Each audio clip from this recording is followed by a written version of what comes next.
یهو تاپ میاد میزنه چاقو رو تو پشتت. اصلا با کسی هم کاری نداشتی یا با سوء با داستان میاد این کارو میکنه. ممکن درگیر شی، هولش بدی یا فرار کنی یا هر چی که این داستان تموم بشه، یا حتی ممکن بهش ضربه بزنی، قبول. ولی بعدش میری بیمارستان چاقو رو در میاری دیگه، اون زخم رو شروع میکنی به درمان. حالا بیا اینطوری فکر کنیم وقتی اون طرف دیگه نیستم، تو چند سال این چاقو رو تو پشتت نگه میداری، هر روزم یه ذره باش بازی میکنی و دردت میگیره و همش دنبال انتقامی یا داستانی اینا، اصلا طرفم نمیتونی یا اصلا نمیخوای بری به طرف چاقوی بزنی یا داستانی کنی و اینا، ولی چاقو رو تو خودت نگه داشتی. اونم نیست دیگه.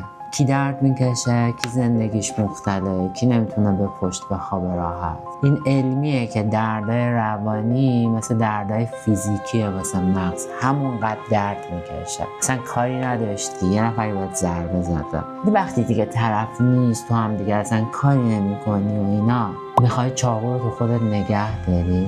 با مرور اون اتفاق عملا تو داری همین کار رو با مغزت میکنی. پروسه چاقو رو در آوردن از روانه بهش میگن بخشش. موضوع بخشش اون نیست، موضوع بخشش خودتی، تویی که نمیخوای انتقام کار بد اون رو هر روز از خودت بگیری. ممکن بگی که میخوام ببخشم، نمیتونم. حق داری، چون بخشش یه تکنیکه. علم روانشناسی میگه بخشش بدون تجربه خشم اصلا کامل نیستش. حالا چیکار کنیم؟ بریم با اون طرف درگیر بشیم و اینا؟